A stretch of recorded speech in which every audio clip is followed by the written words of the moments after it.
साथियों, मैं जयप्रकाश बौद्ध, आप देख रहे हैं बहुजन सम्राट टीवी। हमारे साथ एडवोकेट राम अवतार जी हैं जो कि संविधान पर विषय रखेंगे और संविधान के जो आर्टिकल हैं और मौलिक अधिकार हैं हमें वो बताएंगे, और बाकी जो हमें संविधान जितने भी अधिकार देता है वो सभी बताएंगे। तो सर, हमारे जो संविधान है, भारत का संविधान, उसमें कितने आर्टिकल हैं और कितने आर्टिकल मौलिक अधिकार हैं? जो मौलिक अधिकार का जो आर्टिकल है वो आर्टिकल है 12 से 35 तक है, और हर आर्टिकल में अलग अलग अधिकार दिए गए हैं। अब हमारे संविधान को, भारत के संविधान को सुंदर क्यों कहा जाता है, ये सबसे बड़ा विषय है कि इस संविधान को सुंदर क्यों कहा जाता है। क्योंकि इस संविधान में जो मौलिक अधिकार दिया गया, सारी व्यवस्था ही मौलिक अधिकार के रूप में दे दी गई है। इसे कोई न बोलता है, न तो पढ़ता है, क्योंकि जो कोलिजियम बना है ये भी मौलिक अधिकार का एक उल्लंघन है।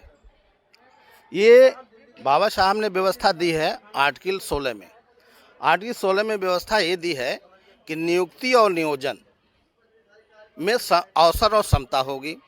तो जब जजों की नियुक्ति होती तो उसमें अवसर किसी को दिया ही नहीं जाता है। अगर उसको समिति के द्वारा बनाया जाता है तो उसमें समता नहीं होती है।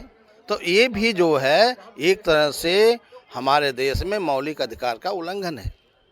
और सुप्रीम कोर्ट को तो मौलिक अधिकार को लागू कराने का प्रावधान है, इसका उपचार है, सुप्रीम कोर्ट के द्वारा ही उपचार हो सकता है।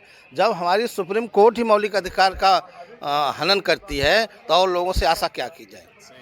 और हमारी जो पार्टियां भी जो रजिस्टर्ड होती हैं, जैसे कोई भी पार्टी रजिस्टर्ड हो, बसपा हो, सपा हो, बीएमपी पार्टी हो, भाजपा हो, कांग्रेस हो, इन पार्टियों का रजिस्ट्रेशन ही मौलिक अधिकार के आधार पर होता है, और खुद जो उससे शपथ लेते हैं और उसका उल्लंघन करते हैं। कभी भी मौलिक अधिकार को ये लागू नहीं करते हैं।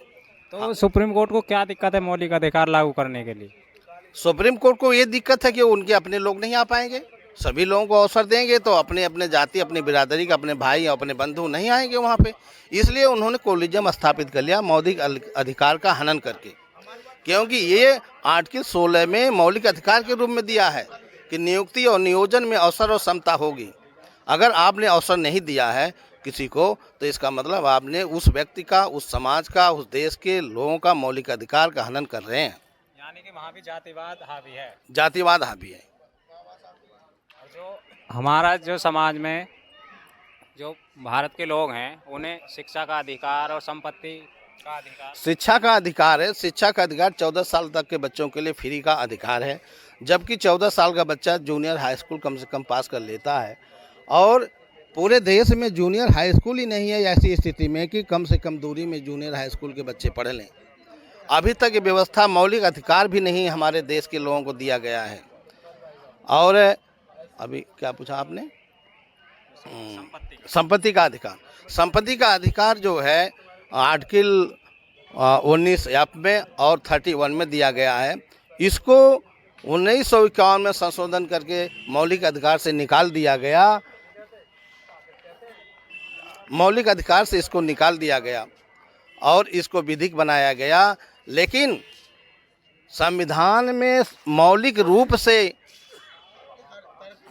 समता के रूप में मौलिक अधिकार में कानून बनाने की बात कही गई है।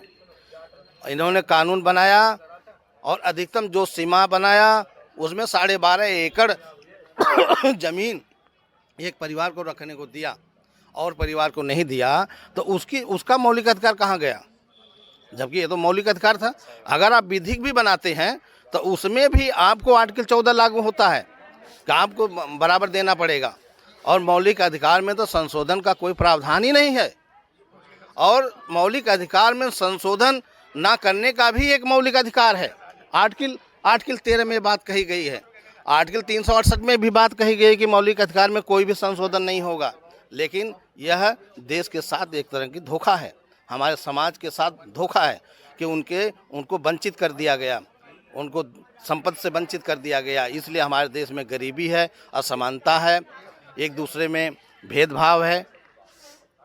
सर जैसे कि हमने देखा था 2010 से पहले जो भी सरकारें रहीं, उस राज्य की जो सरकारें थी, तो उस समय पर गरीबों के लिए, SC ST OBC के लिए गवर्नमेंट की तरफ से, राज्य सरकार की तरफ से और केंद्र सरकार जो होती है उसकी तरफ से उन्हें ज़मीनी पट्टे दिए जाते थे। जैसे कहीं 7 बीघा है, कहीं 3 बीघा है, कहीं 2.5 बीघा है, कहीं 1.5 बीघा है।